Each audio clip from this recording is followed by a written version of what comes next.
All right, going over the Unit 6 study guide. So Unit 6 is all about our parabolas, and we're going to start with our factoring and solving question, which was carryover from Unit 5. So on 1A, it's asking me to find the zeros, which is asking me to factor. So I'm going to go ahead and x factor this. My A is 1. B is -6, C is 8. At the top of the x, A times C. 1 times 8 is 8. At the bottom is my B, which is -6. Two numbers that multiply to 8, add to 6 are -4 and -2. Now if I go ahead and solve this, this would be, I can use my shortcut because my first term is 1. So pulling right from the x minus 4 and x minus 2 equals 0. That is factoring completely, and now I need to solve. So x minus 4 equals 0, x minus 2 equals 0. Add 4 to both sides, x equals 4. Add 2 to both sides, x equals 2. So what does this mean? This means the parabola crosses at 2 and 4. Part B. In order to begin this question, I need to get everything to one side. So I'm going to move the 5x over here and subtract 8. So this is 3x squared plus 15x plus 18 equals 0. Now I can build the x. I could take out a GCF of 3 and have smaller numbers, but I'll go ahead and begin. So A times C, 3 times 18 is 54. At the bottom B, which is 15. Now I'm looking for which two numbers can I divide. If I divide 54 into two numbers, which two factors would create a sum of 15? So 54, if I do 1 and 54, 2 and 27, 3 and 18, 54 divided by 4 is 13.5. So 4 doesn't go in. 6 goes in though because 2 and 3 do. So 6 and 9. Let's see if 7 goes in. Nope. 54 divided by 8. Nope. 54 divided by 9. Yes, but I already have it listed. So which ones add to 15? Well, 6 and 9 do. I'm going to split my middle term. So 3x squared plus 9x plus 6x and drop down the 18. Grouping. Group the first two together, last two together, plus sign between them. I'm going to factor out a 3 and an x. Thinking, what can I divide 3 and 9 by? 3. We have an x squared and an x. I can take out an x. 3x squared divided by 3x is just x. 9x divided by 3x is 3. What can I divide 6 and 18 by? I can divide by 6. So 6x divided by 6 is x. 18 divided by 6 is 3. Now I'm going to factor out my matching GCF, x plus 3. And I'm left with 3x plus 6. Next step is to set each of these equal to 0. X plus 3 equals 0. 3x plus 6 equals 0. And subtract to solve. Subtract 3. X equals -3. Subtract 6. 3x equals -6. Divide by 3. X equals -2. So -2 and -3. Number 2, find the error. Explain in words where the mistake appeared in the problem below. Show in your own work the corrections to make this problem correct while using the complete the square method. All right, completing the square, the first thing we want to do is get the C term away from the A and B term. So that's what they did. They added 8, so that checks out. Then the next thing they want to do is we want to take the B term, which is -10, we want to divide that by 2, so we get -5, and square that in order to find these pieces. Well, what's -5 squared? That's 25. So they added that to both sides. That checks out. Then on the right side, we want to combine like terms. 8 plus 25 is 33. On the left side, we are basically x factoring that. So 25 at the top, -10 at the bottom. What two factors? -5 and -5. So this would be x minus 5 and x minus 5, or x minus 5 squared. Shortcut, take this term, divide by 2. So this step's good. Next step, to get x alone, we would have to square root both sides. So if I square root this side, I get x minus 5. That looks good. If I square root this side, ooh, I don't get 33. This is the issue. So explain in words what happened. So what went wrong? They did not square root both sides and solve correctly. So we're going to solve this correctly. X minus 5 equals plus or minus. What is the square root of 33? It's here. 5.74. So 5.7. Set up two equations. X minus 5 equals 5.7. X minus 5 equals -5.7. Add 5 to both sides. X equals 10.7. X equals -0.7. Okay. Number 3 says, which statement is true about the system of equations below? So first I'm going to look at this. This equation is exactly like what we've been doing in this unit. So this is a quadratic. And this next one does not have any exponents in it.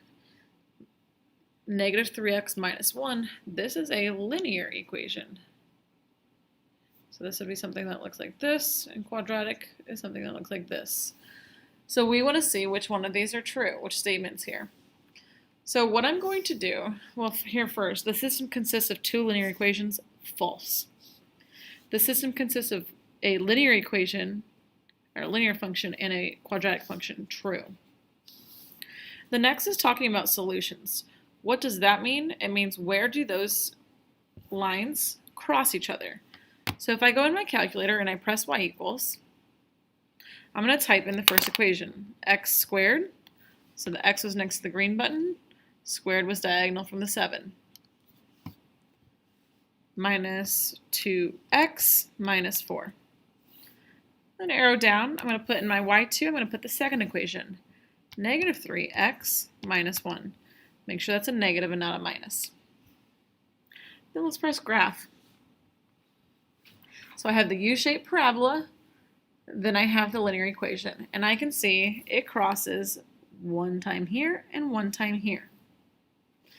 So it has two solutions.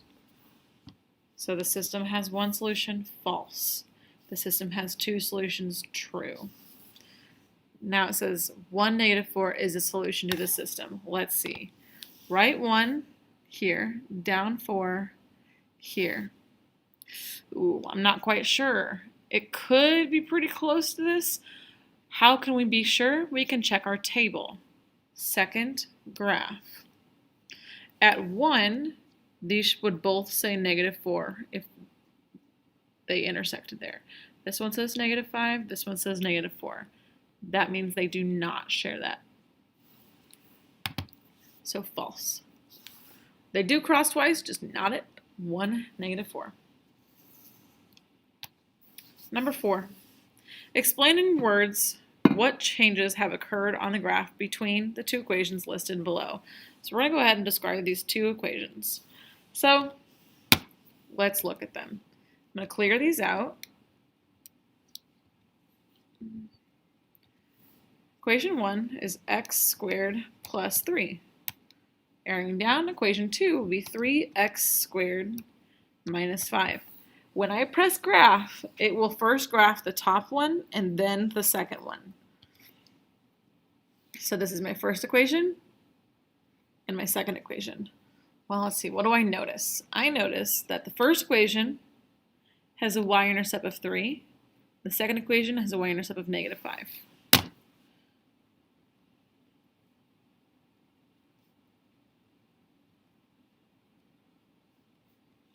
I also notice they both have minimums. So they're both the U-shaped. Has a min.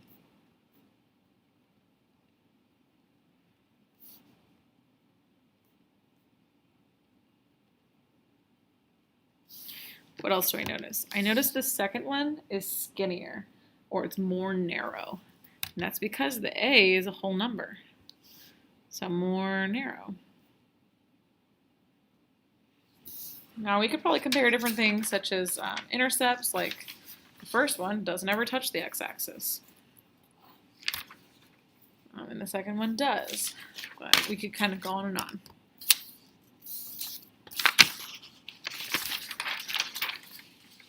Number 5.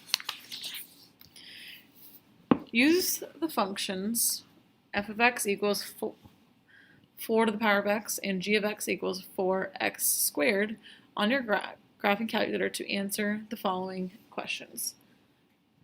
We're wanting to know what types of functions these are. Hopefully by now you can realize, oh, 4 to the power of x, that's exponential. If not, let's look in our calculator. Y equals, clear these out. We're really utilizing our calculator as our technology here. So 4 to the power of x, so caret symbol, x. Let's graph it. Okay, so that does not look like a U-shaped thing. This is something that's growing really fast. This is exponential. And the g of x, press y equals, let's clear that out, 4x squared. Now graph. This is our U-shaped thing, which is our quadratic equation. Number 6, select the appropriate solutions to the following system of equations.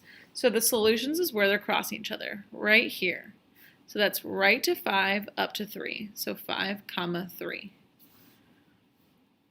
And here they cross again. That order pairs left and right 0, down 2, so negative 2. Let's see if that's an option. 5, 3. Ooh, none of those say 5, 3. 0, negative 2. This one says 0, negative 2, but not 5, 3, so not A. This one has 0.5. None of those are 0.5, so not D. Now let's see here. What is the square root of 4?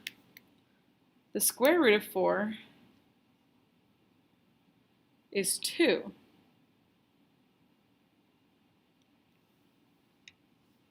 So if this is the negative square root of 4, that means it's negative 2. So do we have a solution that is 0, negative 2? Yes. Square root of 25, that's 5. So do we have a solution that is 5, 3? Yes. So B is a solution. Number 7. Using the graph, identify the following information about the function. So we want to find the vertex. The vertex is our turnaround point. So this is our vertex. What is that ordered pair? Left 2, up 4. Negative 2, 4. X-intercepts. Our x-intercepts are these 2 points. So we would accept the ordered pairs, negative 4, 0, and 0, 0, or x equals negative 4, x equals 0. Or, of course, in the squiggly brackets, negative 4, 0. Y-intercept, where does it hit our y-axis? Right there, at the origin, 0, 0. Domain. Domain is your x values. So we're thinking left to right. All right. Furthest point to the left is here, but it's going to keep getting wider forever to the left and wider forever to the right. So it's eventually going to hit all x values. So our domain is negative infinity to positive infinity. Our range, we're thinking top to bottom.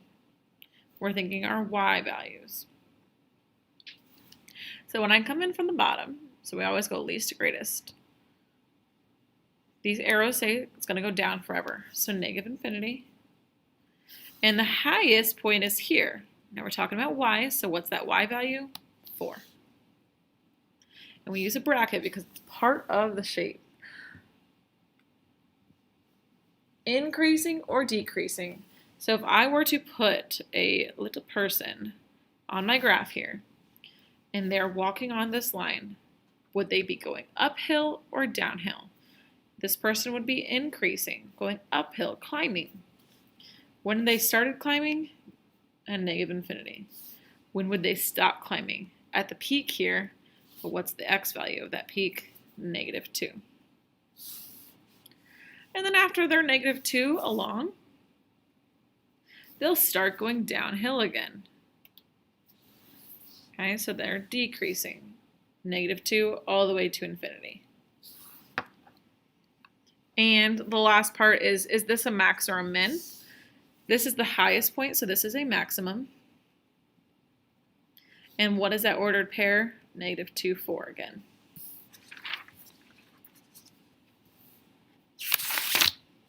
Number 8. A function is modeled by the equation f of x equals x squared minus 10x plus 12. Part A. Complete the square to identify the zeros of the function. In order to complete the square, we want to replace f of x with 0. Then we want to get the 12 to the other side. So I'm going to subtract 12 on both sides.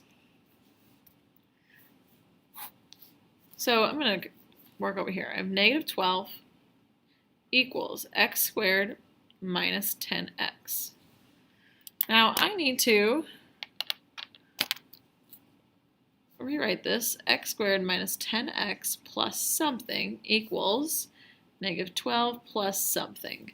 I'm going to add the same number to each side in order to make the right side here, side with the x squared, a perfect square trinomial. Well, what do I need to do? I'm going to take the b term, which is negative 10, divide it by 2 and square it. So divided by 2, we get negative 5. Square it, and we get 25. I'm going to add 25 to both sides. So on the left, negative 12 plus 25 is 13. On the right, now I'm factoring this. Shortcut, x something squared. Take the b term divided by 2. Negative 10 divided by 2 is negative 5. Now in order to solve, I'm going to square root both sides. So I have x minus 5 equals, when I square root 13, it could be positive and negative version of that number. So in my calculator, square root of 13 is 3.6.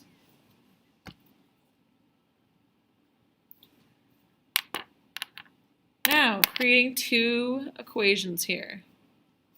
X minus 5 equals 3.6. X minus 5 equals negative 3.6. Add 5. X equals 8.6. Add 5. X equals 1.4. I do recommend you plug it in your calculator so you can be sure, especially with negatives and decimals, for sure. All right. Graph the function. Label the following information: axis of symmetry, vertex, and zeros. These are our zeros. So if I put those on my graph, 8.6, 2, 4, 6, 8, so almost to 9, about there, and 1.4, so almost 1.5. There's 1, about halfway. Those are our zeros.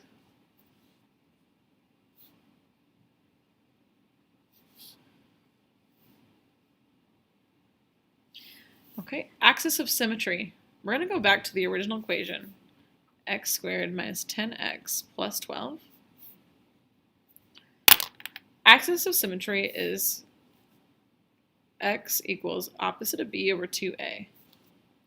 So opposite of b, opposite of negative 10 is 10 over 2 times 1. So this is 10 over 2, which is 5. So axis of symmetry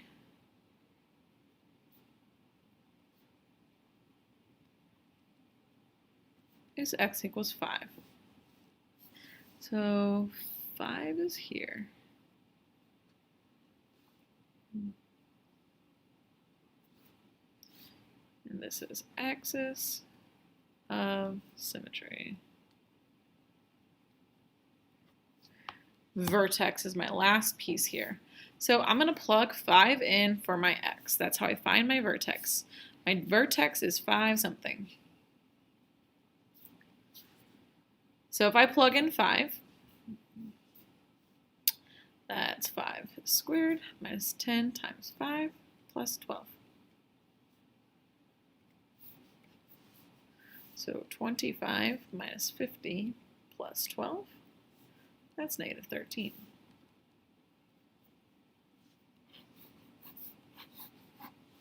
So 5, negative 13, this is negative 12, so negative 13 is here. And then I'm going to connect those points. So this piece is my vertex. Also, I'm going to say that's my minimum value. Okay. Number 9.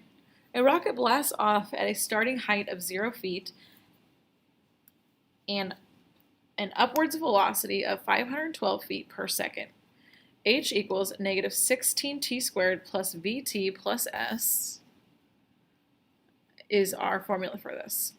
The situation can be modeled by the function h equals negative 16t squared plus 512t. Part A.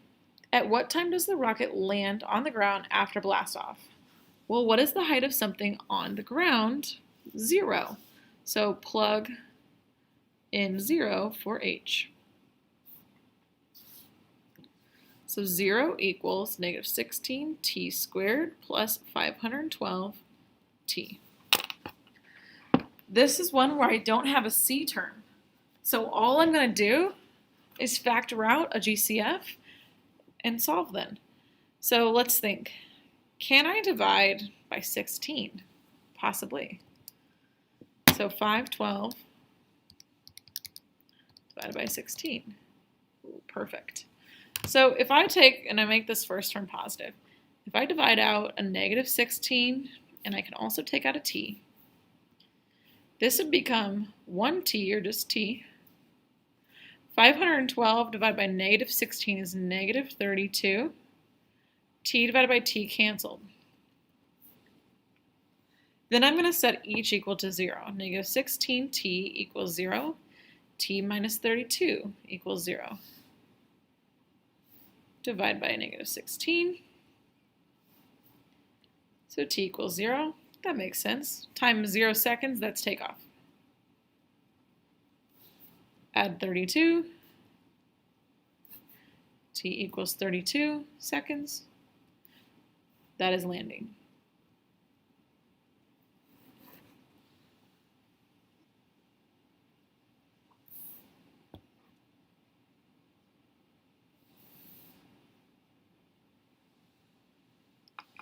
Part B, what is the height, the max height of the rocket?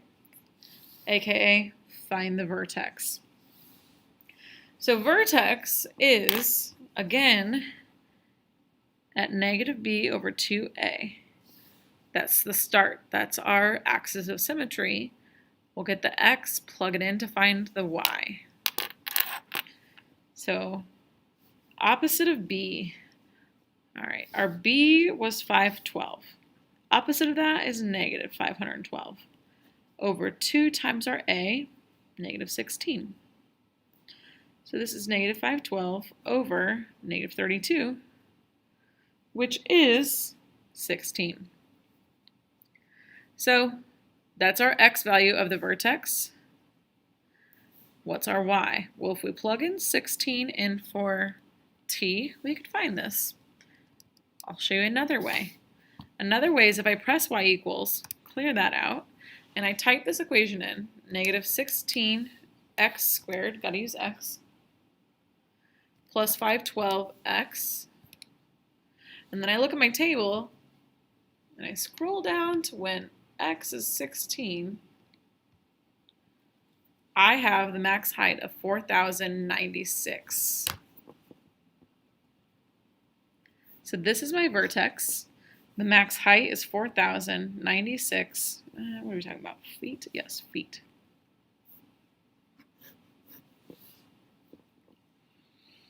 Now this part 10, use function A and function B to answer the following questions. That's on the next page. That was just a push to that page on accident. So here's function A in the table. Here's function B. Part A, do the graphs have any zeros in common? If so, what are they? Part B, true or false? If it's true, just state true. If it's false, state false and explain. What we're trying to prove, function A and function B have a minimum value. Okay. So function A is here on my table and function B is here. If I want to compare them, I probably should graph them both. So function A is 2, 3. So write 2 up to 3. Here's 2, so 3 is probably like just off the graph. 3, 0 is here. 4, negative 1, write 4 down 1. 5, 0, write 5 up and down 0. They share that point. 6, 3. So 1, 2, about up here. So if I connect those, oops, whoa. There we go. What am I noticing? I'm noticing that both of them have minimums because they're both U-shaped, not arch-shaped. And they share this x-intercept, which is 5, 0. So do the graphs have any zeros in common? Yes. At 5, 0, or x equals 5. Do they both have a minimum value? Yes, this is true. If it was false, what would that look like? So this is not the question, but if it was false, one would look like this, and the other would be facing downwards. So then you would say false, one has a max, or function A, if this was A, this was B, function A has a max, or min, function B has a max. So that's what that will look like.